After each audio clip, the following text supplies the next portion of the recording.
Қайырлы күн, Абылай Қалдарбек YouTube каналының оқырмандары. Мен YouTube арнама қош келдіңіздер. Әдеттегідей сіздермен осы балалар денсаулығындағы пайдалы ақпараттармен бөлісетін боламыз. Именно әр ауру түрі. Бүгінгі тақырыбымыз энтеровирусты инфекция. Қазіргі уақытта энтеровирус балалардың арасында кеңінен жайылып, яғни көп кездесіп жатыр. Сол үшін сіздермен осы тақырыппен бөлісуді мен жөн көріп отырмын. Энтеровирус қандай зақым келтіреді? Баланың қай жерін зақымдайды? Қандай клиникалық көріністер болады?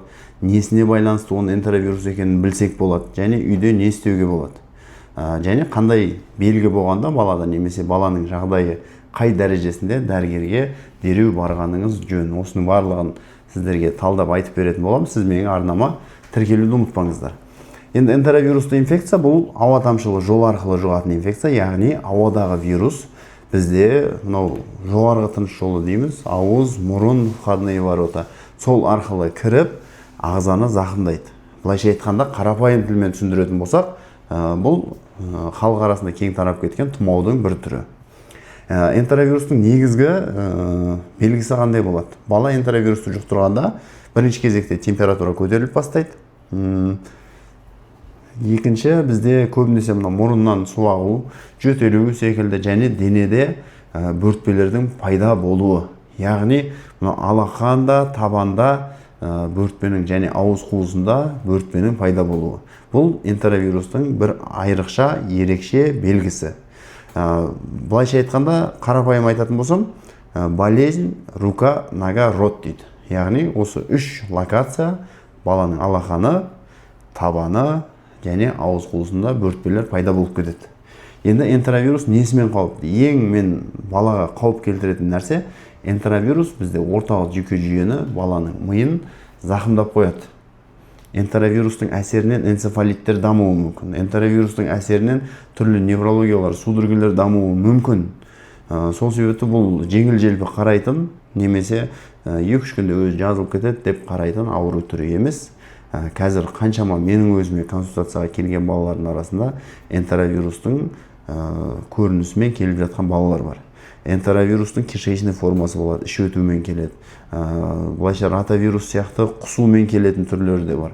Сол үшін білікті дәрігерге, білікті педиатрға балаңызды көрсетіп, диагнозды айқындап, нақтылап, дұрыс ем алу ертеңгі күні асқынудан сақтайтын болады. Энтеровирус не үшін кең таралып жатыр? Бірінші кезекте мен әрдайым адамзаттың өзін кінәлаймын. Себебі бізде балабақшаға баламыз жібере береміз. Мұрны ағып тұрса да, сәл температура болса, бүгін мысалға температура бола ма, дәрі-дәрмегін беріп, ертең қайтадан балабақшаға жібереміз. Немесе көпшілік орынға апарамыз көп. Өзіміз берге торговый домдарда, түрлі супермаркеттерде, игровой площадкалерде балаларымыз көп алып жүреміз. Әрине баланы қуантқан, өзіңе бірге алып жүрген дұрыс, бірақ дәл осындай ауа тамшылы жол арқылы жұғатын инфекцияның салдарынан ертеңгі күні өкінбей өтуге және өкініп қалмауға сіздерді шақырамыз. Энтеровирустың негізгі емі, мен айтатыным, симптоматический. Симптоматический деген, яғни поддержка беру. Противовирусный терапиялардың көбісінің дәлелді базасы жоқ, сол үшін нақты мына противовирусный препарат энтеровирусқа көмектеседі деп айту қиын. Бірақ бір ескертетін нәрсе, противовирусный препараттарды қайсысы болсын, анаферон, эргоферон болсын, жалпы гроприносин болсын, қарапайым ацикловир болсын, қайсысын қолдансаңыз да, емнің ерте периодында, ерте уақытында қолдансаңыз, соғұрлым ол дұрыс. Ал егер неғұрлым сіз кешіктіресіз, мысалы бір күн, 2 күн температура болады, өзі түседі деп кейіннен ем бастасаңыз, ол кезде қателесулеріңіз мүмкін. Енді практикада энтеровирустың салдарынан энцефалит болған балаларды да көріп жатырмыз.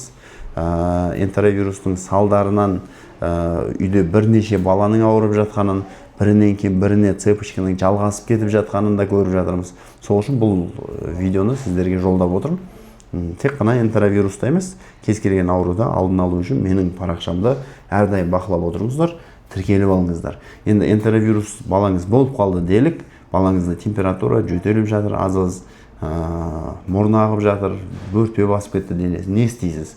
Бірінші кезекте көп мөлшерде су беріңіз. Көп мөлшерде су. Бұл интоксикациядан сақтайды. Яғни баланың қанының қоюлануынан, организмнің улануынан, вирустың моча арқылы тез шығуына жол жасайды. Сол үшін көп мөлшерде су беріңіз. Бір. Екінші, груприносин немесе ингаверин 3 жастан асқан бала болатын болса, немесе қарапайым анаферонның өзінен емді бірінші сәттен бастаңыз. Осы белгіні байқаған уақыттан бастап. Үшінші нәрсе, мен сіздерге айтатын, энтеровирус кезінде мүмкіндігінше мынау жаралардың беттеріне ешқандай крем, майз, бөртпелердің беттеріне крем, майз, онда еш нәрсе жақпаңыздар. Себебі ол местный раздражение шақыруы мүмкін баланы, одан сайын жағдайын нашарлатады. Келесі нәрсе не істейміз? Ауыз қуысында егер бөртпе болса, балаңыз тамақ жемей қалды дейік. Ауырсынады, жұтынады, жейді, ауырсынады, бала жылап, тамақтан бас тартып жатыр. Ауыз қуысын жалпы новокаинмен сүртіп алсаңыз, обезболить етсеңіз болады. Одан бөлек метиленовый синийдің водный растворымен тоже обработка жасауға болады. Бұл өз кезегінде сол местный восстановлениеге, қалыпқа келуге сізге көмектесетін болады. Көп мөлшерде су беру бірінші шешім деп айттық. Противовирусный екінші әрекетіңіз, ауыз қуысын обработка жасау үшінші әрекетіңіз. Баланы бақылайсыз, температураның арасы жиілеп жатса, егер жақын болып жатса, міндетті түрде дәрігерге көрсеткендеріңіз дұрыс. Себебі жоғары температура, ұзақ температура балада судороги шақыруы мүмкін. Осындай проблема болмау үшін лучше білікті маманнан кеңес алып алыңыздар. Енді бүгінгі тақырыпта мен қысқаша түсіндірдім деген ойдамын.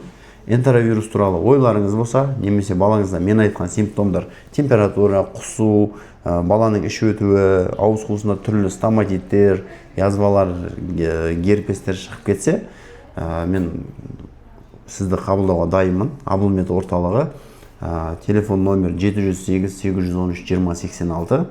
Консультацияға жазылсаңыз болады. Описаниеда номерді қалдырдым. Чимкент қаласы. Ал егер сіз басқа қаладан болсаңыз, онлайн кеңес алуға тоже мүмкіндігіңіз бар. Сұрақтың бәрін комментарийде қалдырыңыз, менің парақшама тіркеліп алыңыз. Күнделікті түрлі ауру туралы мен өз пікірімді, пайдалы ақпаратымды сіздермен бөлісіп отырам. Сіздер менің парақшамдан алшақтамай әрдайым маған қолдап отырыңыздар. Мақсат 100 000 оқырман, күміс тақтай жаны хотя бы